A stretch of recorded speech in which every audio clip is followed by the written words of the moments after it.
Nabulabog ang mga tao sa baybayin na ito sa isla ng Boracay kahapon.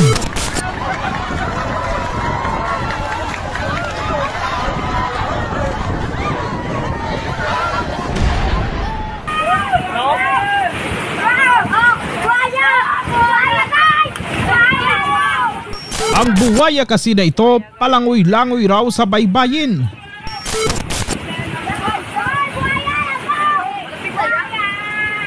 Dahil po sa kamo.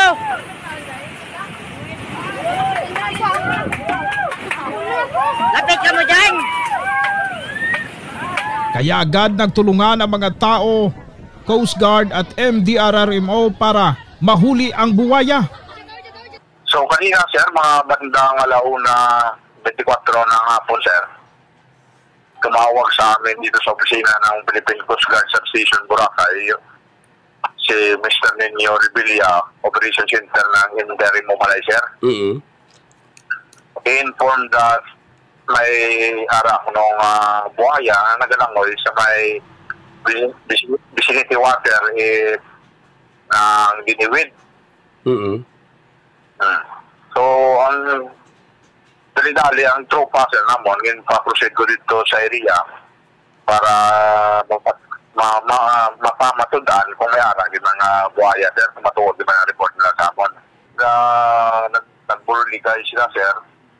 Upo na ito ng mga opisyalit barangay, barangay Balabag, kat ang aton na tauhan munisipyo at mga lifeguard, kag na residente barangay, nagbuliligay nga lakbat para madakpan ang buhaya sir. Sa pagtutulungan ng mga tao at ng mga otoridad, agad na nahuli ang buwaya. Ayon sa Philippine Coast Guard, nasa 50 to 60 kilos raw ang bigat o timbang ng nasabing buwaya. Ang buhaya na ito sir, gaaba sa 8 feet at may lapad sa lawas niya 1 feet sir. 1 feet, ang kadakoon. More or less may kilo sir, may kilos na? More or less 50 to 60 kilos siguro.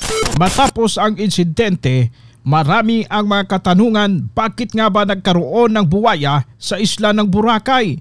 Saan ito nanggaling at anong uri ito ng buwaya? Ang buwaya ay agad dinala sa mainland Malay Aklan, doon sa barangay Napaan, dito sa LMJ Resort and ATV. Ako nga pala po si Raymond Giorca na nagtatrabaho dito sa sa LMJ Miniso.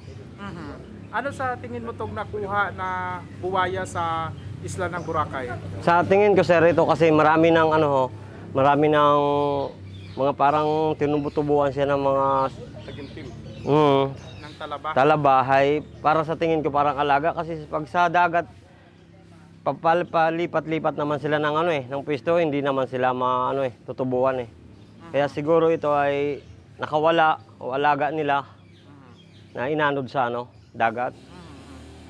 Bali, sa tingin mo inalagaan saan? Sa tabang or sa... Siguro sa sa mga tabing baybay lang Kasi pag sa tabang wala namang ganyan Opo. Yung mga nagdidikit sa kanya naman parang sisibaho Kaya ang pagkakaano ko niyan sa sa mga gilid ng baybay na naabot ng tubig dagat. Mga ganyan ba? So kahapon nung ma-turn over yan dito sa inyong lugar, dito sa Miniso ninyo, ano yung sitwasyon niyan? Wala. Nung dinala niya dito, may rescuer, mo, nakaano siya, nakatali. At least hindi pa naman talaga siya gumagalaw. Siguro ko talagang stress na stress siya doon sa paghuli. Siyempre, nahapok siya ng alon, ng mga tao doon. Sa Diniwid, kaya wala siyang ano-ano ginaano. Wala siyang galaw-galaw kahit na tinatanggalan ko siya ng tali. Anong uri ng crocodile to, sir? Sa tingin mo po? Parang sa tingin ko kasi yung kagaya sa amin, salt water, parang salt water din. So, sa lugar natin, saan nakukuha itong mga ganitong buwaya? Ay sa akin sir, ay siyempre dito pa naman ako alaga, wala akong maano kung saan niya na ano. Saan na kukuha nila itong mga ano. Kasi dito lang naman ako nito, na-hire dito sa trabaho. Tapos, yun, inturuan lang ako dito magpakain ng ganyan. Kaya dito na rin ako nasanay kanya linisan, pakainin. So sa tingin mo ay alagang-alaga ito tapos nakawala lang doon sa Oo. isla. Parang sa tingin ko, alaga. Kasi pag ganyan, pag yung iba, hindi naman mga ano, nagaling dagat. Wala naman mga ganyan, no? Kasi siyempre, palipat-lipat din naman yan ng pwesto, hindi naman yan iisahan eh. Sa akin nga, pag minsan dito siya sa tubig, minsan doon siya sa baba, sa taas, minsan doon siya, oh. Kaya hindi ako maano na, Ano ito sir? Lalaki, babae? yun lang ang hindi ko sir maano, na kung lalaki o babae kasi ito eh. Hindi pa namin na, Hindi pa natingnan. oo. Pero may paraan kayo masuri yan kung lalaki. Pag makaano po kami ng ano, yung, kasi wala po dito yung veterinarian, base maano tukoy namin kung lalaki o babae po ito sir. Ayun. Maraming salamat po kuya. Sige po. Good morning. Good morning po sa lahat ng nakikinig. My name is Brian J. Karumba. Ako po yung HR consultant ng LMJ Resort. So, with regards po dito sa, ano po yun, yung nahuli nating saltwater crocodile, no? So actually na-turn over ito kahapon with the help po nitong ano natin. Joint effort po actually yung pagka-rescue sa kanya ng DNR, yung Coast Guard po natin, yung atin pong Philippine National Police, yung lifeguard po natin, yung local or LGU natin. At the same time, itong resident po ng Barangay Balabag. Okay? So, actually, nadala po sa amin kahapon ito around 4 o'clock ng hapon. And safely po na ilagay po natin sa ating facility around mga 4:50. So, given, syempre itong saltwater crocodile kasi na to, isa din kasi ito sa mga pinakamalaking species ng crocodile. Okay, yung pinakamalaking species na nahuli natin na same species po nito is yung si Lolong. Alam ko kilala natin yung lahat. So, si Lolong actually is nasa 6 meters, approximately nasa 2,370 pounds siya. Ito namang nakita dito sa Diniwid area natin, chinek namin yung length nito, nasa 3 meters siya. So kung titingnan nyo, hindi siya fully grown. Although meron siyang mga barnacles, yung tumutubong mga parang mga talaban na tinatawag natin. Estimated namin nasa ano lang din siya, siguro nasa 400 pounds siguro. 500. Estimate lang yan. 40 kilos, parang gano'n. Ay, hindi sir, malaki, mabigat yun. 400 pounds. Nasa ano, kasi yung 6 meters, si Lolong nasa nasa 2,300. So siguro nasa 1,000 pala, roughly. Kasi 3 meters na rin siya, so malaki-laki na rin siya. So, ayun nga, safely na na rin natin. Sa ngayon, yung status po niya is, ayan, nagpapalakas siya muna sa ngayon kasi alam naman natin kung ano yung challenges kung nagka-catch tayo ng mga wildlife na ganito. Specifically wild kasi ito at sa dagat pa siya nahuli, di ba? So, yun lang. Well, nagpapasalamat nga tayo doon sa mga tao na tumulong sa atin na ma-secure safely itong wildlife na ito. Temporarily, dito lang muna to sa LMJ Resort. Yes, oo. Bale, meron tayong monitoring nito together with the ANR. Imo-monitor nila ito. Bali, mag-update kami sa kanila every day. At the same time, meron tayong vet na mga na in-invite na mag-check sa kanya yung health niya because we have to make sure na safe din siya at saka yung health niya okay din naman. Ang mga cells, sir, na tumutubo sa katawan niya, anong indication yan, sir? Well, pag nasa dagat kasi normal lang yun sa kanila na merong mga shells. Compare ninyo sa mga tinatawag nating freshwater crocodile, wala namang tumutubo sa mga usually yung mga talabasa sa mga salt lang. So yung indications doon kasi through that one kasi ma-identify natin yung age nila. Actually, pag medyo umoke yung panahon at maganda yung mamaya, baka kukunan namin sila ng sample nitong barnacles tapos ipo-forward namin dun sa DNR in order for them to check kung gano'n na or ano na yung edad nitong ano na to, crocodile. Identify na ba siya kung babae o lalaki ito? Hindi pa. Pero maybe today, baka kasi pa-proceeding pa lang din yung ma-invite nating vet din to identify. Medyo mahirap din kasi silang i-identify. Kasi hindi natin basta-basta nakikita sa itsura nila yung oo.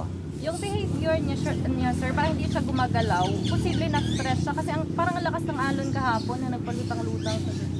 Oo, medyo actually stress talaga. Pero kahapon nung kinatch siya, kung makikita niyo, kung nakita niyo yung video kahapon, although wala naman ako doon, pero talagang actually yung report sa amin kahapon, very aggressive siya. So it's just that syempre kung lumalangoy sa dagat yan, hindi naman sila ganun talaga na yun yung habitat nila. Talagang nandoon talaga sila madalas na parang So kaya nung nasa gilid na siya, nahuli siya kahapon, very aggressive siya pagdating dito. So ang good indications lang naman yan, yung kailangan natin malaman yung vital signs niya na humihinga siya. Wala naman yan parehas ng tao na kailangan natin pulsuhan yan, di ba? So yun ang good sign. Actually, yung na-identify namin na good condition siya dahil nga yung breathing niya okay naman. Then, hindi na siya kahapon nung nalagay na siya sa facility, hindi pa siya ganun kagalaw. Kasi nga, na-stress nga yan. Bukod doon, alos 3 oras yata na. Bago siya talaga. Oo. So, ayan. So, yung facilities... bilang may background din, sir, sa zoo, anong pananaw natin dito? Alaga ba siya? Nakawala sa dagat? Or... Ito wild ito, sigurado. Hindi ito siya alaga. Kasi ang malalaman niyo kung alaga siya, yun yung indication ng barnacles na yun. Pag wala yung barnacles na yun, sigurado alaga yun, cultured din siya. So kung wild pala yan, sir, parang wild yan siya. Na mayroon pala yan sa Boracay? Hindi natin actually alam exactly, mas specify kung saan siya nanggagaling. So, ayun. Actually sa ngayon, pinag-aaralan ng DNR kung saan possible siyang nanggaling. Pero for 20 long years na nandito ako, so far wala naman tayong nakitang dito talaga na meron talaga. Parang nabigla din kayo, sir, na mayroong pasensya, no? Kaya nga bakit meron yan dito? Sabi namin, bakit ganun? Parang, alam ko, yung iba magsasabi na hindi siya safe. No. Meron talagang ganun minsan na napapadpad, may mga So, given saltwater crocodile nga siya, so, nandun sa dagat actually. Pero hindi naman yan sila actually totally sa mga beaches natin pumupunta sa dagat. Nandun yan sila sa mga maliliit lang na area. Groves, mangroves, whatsoever, mga ganun. Yung mga ganitong wild, sir, nangangagat talaga to? Yes, sir. Kaya nga wild siya. Pero, yes, kung nasa beach siya, siguro talagang delikado siya. Pero, given nandito siya sa facility natin, safe, siyempre safe siya. Yung area yan na nakunan yan, sir, ano yun, pinapaliguan din doon ng mga turista? Actually, kung titingnan mo yung Diniwid area na yun, may naliligo doon. Pero, yung part na yun is medyo, actually, hindi siya ganun ka madaming tao. Unlike sa ibang mga area natin na madalas pinapaliguan. Sa mga ganito, sir, baka may kasama? Yun nga yung tinitingnan natin kahapon, pero so far wala talaga. Wala. Yan lang mag-isa. Talagang naligaw lang din talaga ito. Sa palagay mo, sir, may kalayuan yung pinanggalingan? Or well, yung ano kasi niyan, jumping yan sa mga islands. So kung ano yung malapit doon, yun yung possible lang pinanggalingan nun. Or possible na baka andyan din sa Boracay? Yes, pwede din namang galing yan siya sa Romblon, ganyan. Pwede. Tumatalon yan. Kasi alam naman natin yung habitat ng mga crocodile, yung may pinakamarami tayo sa Palawan. So tumatalon-talon din. Baka malapit lang kasi din. Depende din kasi yan sa environment ng kung anong meron doon sa area. Pagkain, yun lang naman usually yun eh. Kung gutom na sila sa area, siyempre maghahanap yan ng ibang area na. Ano po yung agreement ng taga-DNR between sa LMG? Kasi actually si LMG Resort, ito tayo yung mayroong zoo dito. So actually tayo ay CWR holder or yung Certificate of Wildlife Registration holder. So tayo kumbaga legally yung nag-ooperate dito na meron tayong mga animals. Good thing lang na meron po tayong available facility. Actually, merong laman din yung facility natin, yung kulungan natin na same species din niya. Oo. Yung yan naman, nasa more than 2 meters lang din. Pero same species yan sila, saltwater crocodile din yan. Sir, baka sa kako sabi ko, baka mag-isa lang siya, baka maging mag-isa, baka mag-iba yung behavior. Behavior. Well, hindi naman. Hindi naman. So far, okay naman yung ano namin. Actually, yung para safe din yung nahuli natin na actually pinangalanan na nila si Dini. Yun na, Dini Crocodile. Kasi nahuli siya along the beach of Diniwit. So tinag na actually nila. Kaya nga sabi ko, so pwede na pala natin lagyan ng tag na pangalan. Si Dini na lang talaga natin pangalan. Yan na yung official na pangalan niya. Wala siyang sugat, sir, sa katawan niya? Well, wala. Wala siyang sugat. Kahapon, species siya, pwede ito makain? Makain? Kainin itong mga nitong kasi for consumption. Hindi ko masasabi pero alam ko meron yan. Di ba Palawan ganun pinakain nila? Pero hindi ko sure kung which kind of species. Saka, kasi ito wild to eh. Yung iba kasi meron yung kino-cultured eh. Yun yung pinaparami na pwede kainin na. Usually, sir, expected ba pag masama yung panahon tapos maalo na may mga possible talaga baka masundan pa yung mga ganitong incidents, sir? So far wala. Yun nga, sabi ko nga for the past 20 years, so first time lang namin naka-recover ng or nakarinig na merong buhaya dun sa beach, kumbaga. So, kumbaga hindi siya, very rare siya. Isolated case lang ito. Yun nga, baka may kasama pero sa palagay po natin, possible mayroon o wala din. Well, hindi natin pwedeng sabihin. Hindi maghiwalay pag magkasama sila. Oo, hindi natin pwedeng masabing wala. May possibility talaga. Nandiyan talaga lahat ng possibilities na yan. Isang pamilya, no? Naku, mahirap yun. Dito na rin po kami, sir, sa... Pero monitoring, alam nyo, yung ating mga Coast Guard, yung ating mga local LGU, nandiyan yan sila. Everyday, nagmamasid-masid lang din. Pero so far, wala namang may na-report na bagong incident. By the way, sir, yung isa na yan, nauna na dito. Dalawa pa natin dito eh. Isa yung nandiyan. Yung katabi ni Dini. Ni Dini. Dini talaga. Yes. So, saan nakuha? At, yung isa? Actually, galing yun sa friend din natin. Yun. I think, tama. Sa Kalibo yan siya before nang galing. Mayroon kasi doon sa facility tayo doon. So in-adapt din natin, kumbaga. So, kaya meron tayong hindi ba magastos pag mag-alaga ng mga ganitong klaseng... kung mag-isa lang, hindi naman magastos. Pero given marami kang mga wildlife dito, medyo magastos din actually. Sa ngayon, Oo. Pero chicken actually. Mapili yung favorite nila. Pero hindi yung fried chicken. Yung niluto. Sa ngayon raw ay mananatili dito sa kanilang pasilidad si Dini. Mula dito sa Boracay, Malay, Aklan. Ako si Kapobreng Archie Hilario ng PV News Online.